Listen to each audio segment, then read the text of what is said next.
Pattern welding is the practice in sword and knife making of forming a blade of several metal pieces of differing composition that are forge-welded together and twisted and manipulated to form a pattern, often called Damascus steel. Blades forged in this manner often display bands of slightly different patterning along their entire length. These bands can be highlighted for cosmetic purposes by proper polishing or acid etching. Pattern welding was an outgrowth of laminated or piled steel, a similar technique used to combine steels of different carbon contents, providing a desired mix of hardness and toughness. Although modern steel-making processes negate the need to blend different steels, pattern-welded steel is still used by custom knife makers for the cosmetic effects it produces. History. Pattern welding developed out of the necessarily complex process of making blades that were both hard and tough from the erratic and unsuitable output from early iron smelting in bloomeries. The bloomery does not generate temperatures high enough to melt iron and steel, but instead reduces the iron oxide ore into particles of pure iron, which then weld into a massive sponge iron, consisting of lumps of impurities in a matrix of relatively pure iron, which is too soft to make a good blade. Carburizing thin iron bars or plates forms a layer of harder, high-carbon steel on the surface,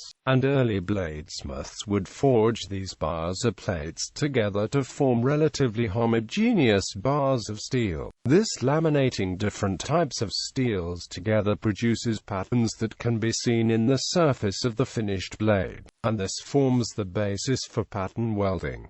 Pattern welding in Europe. By the 2nd and 3rd century AD, the Celts commonly used pattern welding for decoration in addition to structural reasons. The technique involves folding and forging alternating layers of steel into rods, then twisting the steel to form complex patterns when forged into a blade. By the 6th and 7th centuries, pattern welding had reached a level where thin layers of pattern steel were being overlaid onto a soft iron core, making the swords far better as the iron gave them a flexible and springy core that would take any shock from sword blows to stop the blade bending or snapping. By the end of the Viking era, pattern welding fell out of use in Europe. During the Middle Ages, Damascus steel was produced in India and brought back to Europe. The similarities in the markings led many to believe it was the same process being used, and pattern welding was revived by European smiths who were attempting to duplicate the Damascus steel, while the methods used by Damascus smiths to produce the blades was lost. Recent efforts by metallurgists and bladesmiths to reproduce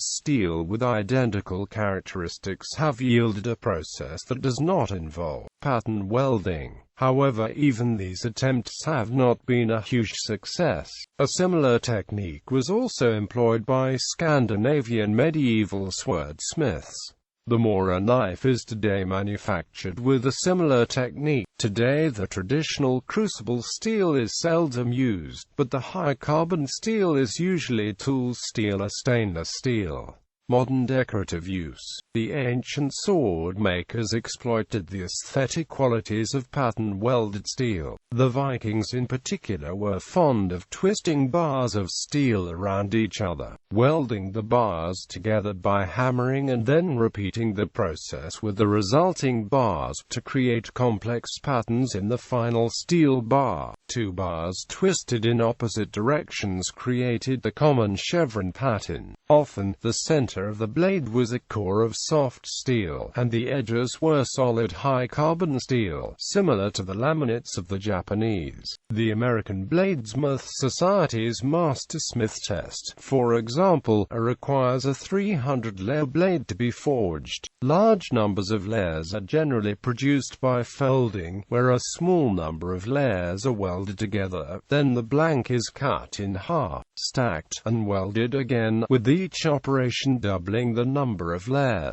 Starting with just 2 layers, 8 folding operations will yield 512 layers in the blank. A blade ground from such a blank will show a grain much like an object cut from a block of wood, with similar random variations in pattern. Some manufactured objects can be repurposed into pattern-welded blanks. Cabled Damascus, forged from high-carbon multi-strand cable, is a popular item for bladesmiths to produce, producing a finely grained, twisted pattern, while chainsaw chains produce a pattern of randomly positioned blobs of color. Some modern bladesmiths have taken pattern welding to new heights, with elaborate applications of traditional pattern welding techniques, as well as with new technology. A layered billet of steel rods with the blade blank cut perpendicular to the layers can also produce some spectacular patterns, including mosaics or even writing.